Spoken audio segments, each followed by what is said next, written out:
Good morning, students. So today we will discuss. Till now we have discussed a method called Karnaugh map to get the simplified Boolean expression or the most simplified Boolean expression. So in today's class we will discuss one more method, that is the Quine-McCluskey method. So in short we call it as QM method. Okay. So here there are some. I have noted down total 7 steps. So when you are going through this video, please note down these steps also and work on my examples, right? So better you prepare your own notes, because I am not writing any kind of the notes, right? So please go through this video and make your own notes, right? And later when you come to the college, or later if you get any kind of doubts, then you can ask me, right? So let us see the steps which are used in a Quine-McCluskey method, right? The first one, arrange the given minterms in ascending order of ones in their binary combination, right? The minterms are written in binary, and you have to arrange those minterms in ascending order of ones, right? So let us say 0 has no ones, right? 0 0 0. If I am using 3 input variable, let us say, right, for your syllabus you have 3 variable QM method and 4 variable QM method. You don't have any 2 variable or 5 variable QM method, because 2 variable is very simple. Even you need not to use Quine-McCluskey, directly you will get the expression. But in case of 5 variable K-map, the procedure will become very lengthy, right? So they have not included 2 variable and 5 variable K-map. Okay. So let us say 3 variable Quine-McCluskey. If you are saying 0, if I am using 3 variables, for what is binary equivalent of 0? It is 0 0 0, right? So how many ones it has? 0 number of ones, right? So let us say next, if next minterm is 1, then 0 0 1, right? So I am making this 0th group, the binary combination which has 0 ones, I am putting in one group, and the binary combination which has a single one, I am putting in next group. Okay, so this we call it as one group, this is second group, right? I hope you understood, right? So next, if let us say the next input variable, next minterm is 3, then I'll put this 0 0 1 in one variable, one group, right? Because it has only one. Okay, 3 has 2 ones, I'll put it in third group, right? So because the binary combination of 3 has 2 ones, right? 2, right? So what I am doing here, I am arranging these minterms 0 1 3 in ascending order of ones in their binary combination. Here you have 0 ones, here you have one single one, and here you have 2 ones, right? So I am arranging those minterms in their in ascending order of ones in their binary combination. I hope the first step is clear. Next, compare the adjacent groups and put dash where there is only one bit differ, right? So where there is only one bit differs, at which position, you just check, you just compare the two adjacent groups. So here which are the groups? 0 is in one group, 1 is in a second group, and 3 is in third group. So I have to compare the adjacent group. Here I cannot compare 0 and 3 because they are not adjacent, physically adjacent. I am talking about physically adjacent, right? So here I can compare 0 and 1, right? And I can compare 1 and 3, right? But I cannot compare 0 and 3, right? And you just compare 0 and 1, wherever it differs you put dash. You put dash where there is only one bit differ, and put tick mark beside those minterms. Let me explain the same problem, that is 0 1 3, okay, in my next slide. So in this example you see 0 1 3, the same example what I took to explain the first step, the same example I took here. Okay, so here the 0 falls in first group, this is first group, right? And this is second group, and this is third group, right? And we are going to the first step is clear to you. I am going to explain the second step, right? So here I am going to compare the adjacent group. I will compare first group and second group. I already told you cannot compare first and third. You cannot compare first and third. So I will compare first and second, and I can compare second and third. So when I compare first and second, just observe, do they differ by 1 bit? Do they differ by 1 bit, right? So here A is 0, B is 0. Let us say A, B, C are the input variables. A is 0, B is A is 0 here in this group, B is 0 here, and B is 0 in this group. But C, you see, C is 0 here, but C is 1 here, right? So C is getting differed by 1 bit between these two groups. So what I'll do, I'll prepare one more table. This is my first table. This is my first table. Okay, so I'll prepare my second table, which I call it as a new table in my step. Okay, so this second table itself is my new table. Okay, so when you write, when they differ by 1 bit, what you will do first thing is you have to tick mark, because they are getting compared, and this tick mark will show you those minterms are going to differ by only 1 bit. Then you are going to write the compared minterms, right? So here I have compared 0 and 1, so those 0 and 1 are written inside the bracket under the heading minterms, or under the heading minterms. Okay, then 0 and 1, A is 0, right? So in first group A is 0, in second group also A is 0, B is also 0, right? Only C is getting differed. So wherever that bit you obtain, the differed bit you obtain, you just write dash, right? I hope this second step, here I am explaining the second step. Okay, next, first group has only one minterm, second group also has only one minterm, third will also have only one minterm, right? So next, 0 and 1 I have already compared because it has only one minterm, right? If you have more than one minterms, then you have to compare each and every minterm with the adjacent minterms, adjacent group minterms, you can say. Okay, next, 1 and 3, I am going to compare second group and third group minterms, right? So just check whether they differ by 1 bit or no. Here A is 0 and here A is 0. Okay, you can write A as 0. Then B is 0 here, B is 1, right? B is getting differed by 1 bit, so you can put a dash. Then C is 1 here, C is 1 here, right? So they can be compared. If you don't get only 1 bit difference, then don't put this tick mark. Okay, so if they are getting differed by only 1 bit, then only you put the tick mark and go ahead. Okay, so here 1, so they both minterms are getting differed by 1 bit, right? So which two minterms you compared, you write it inside the bracket, write them inside the bracket. Okay, now, so I got only one group, I got only one table. So I do not have any more groups here. Let me check. Wait, I'm sorry. Once you compare the first group and second group, okay, so you are going to prepare one more group. So in my second table, after comparing the adjacent group, right? So here you see the first and second groups are compared. Okay, if you are getting a 1 bit difference, right? So you are going to put it in one group. So this is in my second table, this is my next group, you can say the fourth group, and this is fifth group, right? So fourth group is obtained by comparing the first group and the second group in my first table, right?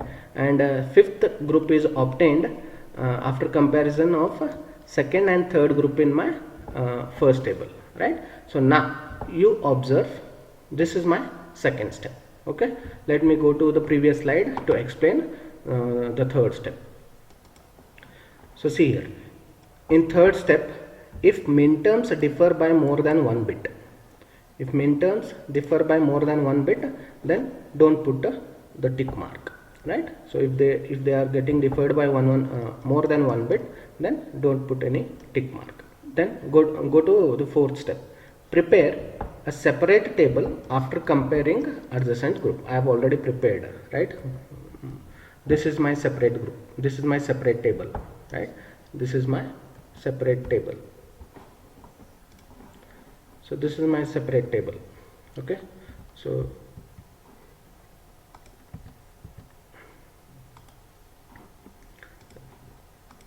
next, fifth step. So in new table, compare the minterms, those have dashes at same positions. If so, then put tick mark, else don't put, right? So I want to explain this step here in my previous example. So here you see, right?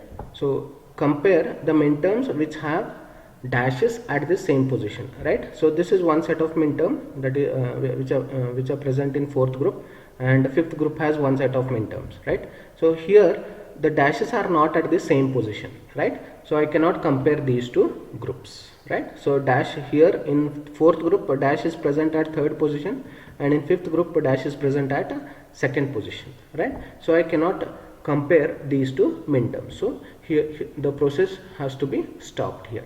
If they present at the same position, again you need to the process has to be continued, and one more separate or one more third table you have to prepare, right? So I hope this is clear. So once I start solving the examples, these all doubts will be clear to you. Okay, next we'll go back to the previous slide.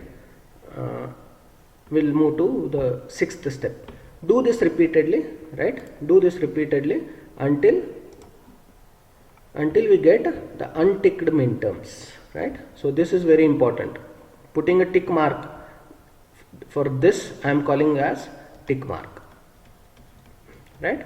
So putting tick mark is very important. If you skip that tick mark, then you will face a problem, because the final expression will be wrong, right? Because you are going to write one more term for the minterms which are not tick marked. Okay, so do this repeatedly till we get the unticked minterms. Then write the binary values using their input variables, variable or variables. Okay, then write the final Boolean expression, right? So here just see, the dashes are not present at the same positions, right? So what I am going to write, I cannot compare them, right? I cannot continue the procedure, so I have to stop my procedure here, procedure of Quinn-McCluskey, or comparison of adjacent groups. Then you have to, these two minterms are, they are not tick marked, right? So these three minterms are tick marked, right? So this will not come in the expression. We are not going to write these minterms in my final expression, right? So only the minterms which are not tick marked. The minterms here are what? 0 and 1, right? So these two are grouped and we obtained 0 0 dash, and these two are grouped and we obtained 0 dash 1, right? So what I have to write my final step? You have to write these binary values except this dash. You have to write the binary values using their input variables, right? So what is the first prime implicant? We call it as the prime implicant, right? So the final Boolean expression will be having these prime implicants. Okay, so this 0 a, right? So we are writing this as a minterm. That means in K-map also we are going to group ones, right? So for zeros we are going to take the input variable complemented form, right? So what we will do, a is 0 here, so what is the expression? Corresponding input variable will be equal to a bar, and b is 0, so corresponding input variable will be equal to b bar, right? Next, this is one prime implicant, one more prime implicant we have, because we have two minterms which are unticked, right? So 0 1 and 1 3. 0 1, a is 0, that means again the second prime implicant will be a bar, and b is dash you leave, okay, and c is 1, c is written as it is. So what is my Boolean expression here? The Boolean expression is, the final Boolean expression is what? You are grouping the minterms, means you are going to write the SOP expression. So a bar b bar plus a bar c. Okay, this is my final expression. Okay, so let us verify this using K-map. So this is my this is the verification using K-map. Okay, so we are using three input variables, so we will use 3 input variable K-map: 0 0 0 1 1 1 1 0 and 0, 1. Identify the cells. This is 0th cell, first cell, third cell, second cell, 4, 5, cell number 7, cell number 6. Okay. So what are the minterms? 0, 1, 3. Put ones in those cells. 0, 1 and 3. Right. So I cannot group all three. Cannot place all three ones in the same group. So what I'll do? I'll group this one, which is present in cell number 0 and with cell number 1. So what is the expression for this group? What is the expression for this group? A is 0, so A bar, and B is 0, so B bar, A bar, B bar. Similarly, these two are grouped. What is the expression for this grouping? It is A bar and C, right? So if I write my Boolean expression, if I write my final Boolean expression using this K-map, what we will get? A bar B bar plus A bar C, right? So you can compare this Boolean expression which you obtained from K-map with the Boolean expression which you obtained from the Quine-McCluskey method. They are very similar, right? So I hope these things are very clear to you, right? So let us take next example. Let us take the first example, okay, and we will try to solve those examples using QM method, right? So QM method here is little you find it very what you can say difficult, right? So until and unless you practice, right? Because compared to K-map, it is very not a difficult but a lengthy thing, right? Better you try to solve more and more problems, then and you have a tool, one more tool for verification also, whether you did that example using QM method correctly or no, right? So that you can observe, that you can verify using K-map. Okay, so even in exam also, once you complete the QM method example, then you can verify whether that answer is correct or no using K-map. So it is not compulsory, you have to verification has to be done compulsorily, right? So it is for your sake, whether you will get good marks or complete full marks in that method or no, right? So that you can verify using K-map. Okay, so in continuing this QM method, we'll take some examples and we'll try to solve it using QM method. So I think these steps are clear to you, right? So if any steps are not cleared, if any step is not clear, so please go through them, because I have used a very simple English here. I'm not referring any books for this. Okay, so if you have any problems or if you have any doubts, you can ask me on my personal number. Okay, so let us continue with this. Let us take the next example. Okay.